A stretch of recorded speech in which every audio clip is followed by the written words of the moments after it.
হাসান ১৮ বছরের ছেলে। সে এইচএসসি পরীক্ষায় অংশ নিয়েছে। তার পড়াশোনায় খুব বেশি মেধা না থাকলেও বাবা মা তাকে বারবার বলে, পড়াশোনায় মন দাও, জিপিএ 5 আনো, না হলে কোনো সম্মান থাকবে না। ছোটবেলা থেকেই হাসানকে শুধু পড়াশোনার চাপে রাখা হতো। বিকেলে অন্য ছেলেরা যখন মাঠে খেলত, হাসান তখন বাড়িতে হোমওয়ার্ক করত। তাকে বাইরে বের হতে দেওয়া হতো না। বিকেলে বাড়ির কাজ করত আর বন্ধুদের সঙ্গে খেলাধুলায় অংশ নিতে দেওয়া হতো না। তার ছোটবেলা কেটে গেছে বই আর কটেক্ষের মধ্যে। হাসানের ইচ্ছে ছিল একজন খেলোয়াড় হওয়ার, ফুটবল খেলতে, মাঠে দৌড়াতে, কিন্তু বাবা মায়ের জন্য সেই ইচ্ছে পূরণ হয়নি। বাবা মা বারবার বলত, খেলাধুলার চেয়ে লেখাপড়া জরুরি। প্রতিদিন তার বাবা মা অপমান করত, তুই একটা গাধা ছেলে, কোনো কাজের না। এই কথাগুলো যেন তার জীবনের রোজকার শাস্তি হয়ে দাঁড়িয়েছিল। পরে এইচএসসি পরীক্ষা হল। কয়েক মাস পর ফলাফল বের হল। হাসান পাশ করেছে, কিন্তু জিপিএ 2.67 পেয়েছে। জিপিএ 5 হল না। তার বাবা এই খবর দেখে প্রচণ্ড রাগে বিস্ফোরিত হলেন। মারধর শুরু করলেন, বাজে ভাষায় গালিগালাজ করে বললেন, বছরভর যা পড়ে বসেছিলি, তাও জিপিএ 5 আনতে পারলি না, আমি কিভাবে সমাজে মুখ দেখাব? তার মা কাঁদছিলেন এবং বলছিলেন, এখন সমাজে কি বলবো? তোর মতো সন্তান থাকাই না থাকা ভালো।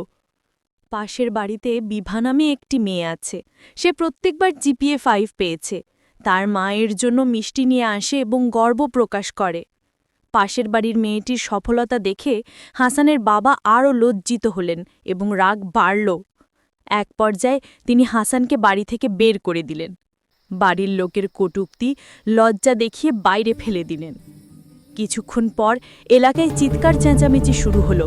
হাসানের বাবা মা ছুটে গেলেন দেখতে কি হয়েছে। গিয়ে দেখলেন, এলাকায় দিয়া নামে একটি মেয়ে একটি বিষয়ে ফেল করেছে।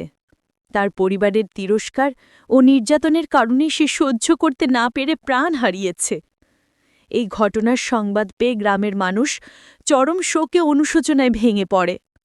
মেয়েটির মা বাবা ভীষণ কান্নায় ভেঙে পড়ে বলছিলেন, আমাদের ভুল হয়েছে, আমাদের এমন করা উচিত হয়নি, আমাদের ভালো রেজাল্টের দরকার নেই, তুই শুধু ফিরে আয় মা।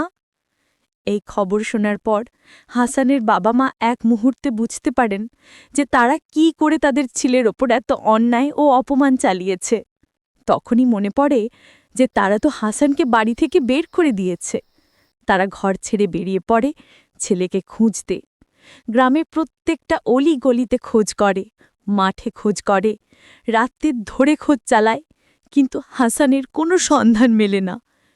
পরদিন তারা থানায় একটি নিখোঁজ রিপোর্ট দেয় এবং হাসানের একটি ছবি পুলিশকে দেয় যেন তাকে খুঁজে পাওয়া যায়। 2 দিন পর পুলিশ একটি নদীর ধারে এক তরুণের মৃতদেহ খুঁজে পায়। স্থানটি রেলওয়ে পথের ওপর দিয়ে যাওয়ার কাছাকাছি ছিল। পুলিশ ধারণা করে হয়তো সে রেলওয়ে স্টেশন থেকে নদীতে ঝাঁপ দিয়েছে। খবর পেয়ে হাসানের বাবা মা দৌড়ে গেলেন।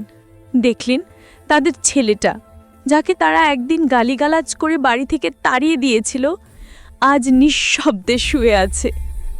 মা কান্নায় ভেঙে পড়লেন এবং বলতে লাগলেন, তুই শুধু ফিরে আয় বাবা, আমাদের ভালো রেজাল্টের দরকার নেই। তারপর ফুঁপিয়ে বলে উঠলেন, এখন বুঝি ফলাফলের চেয়ে সন্তানের জীবন কত বেশি মূল্যবান। বাবা স্তব্ধ হয়ে গেলেন, চোখ বেয়ে জল পড়তে লাগল। আমরা ভুল করেছি, খুব বড় ভুল। কিন্তু তখন আর কিছুই করার ছিল না। ভালো রেজাল্টের দৌড়ে তারা হারিয়ে ফেলেছিল নিজের সন্তানকে। শেষ শিক্ষা, ফলাফল নয়, ভালোবাসাই বাঁচিয়ে রাখে সন্তানকে। একটি নম্বর জীবন নয়, কিন্তু একটি জীবন অমূল্য। নম্বর বা ফলাফল কোনো জীবনের মূল মাপকাঠি হতে পারে না। পরিবারের সমর্থন, ভালোবাসা, বোঝাপড়ায় মানুষকে বাঁচায়।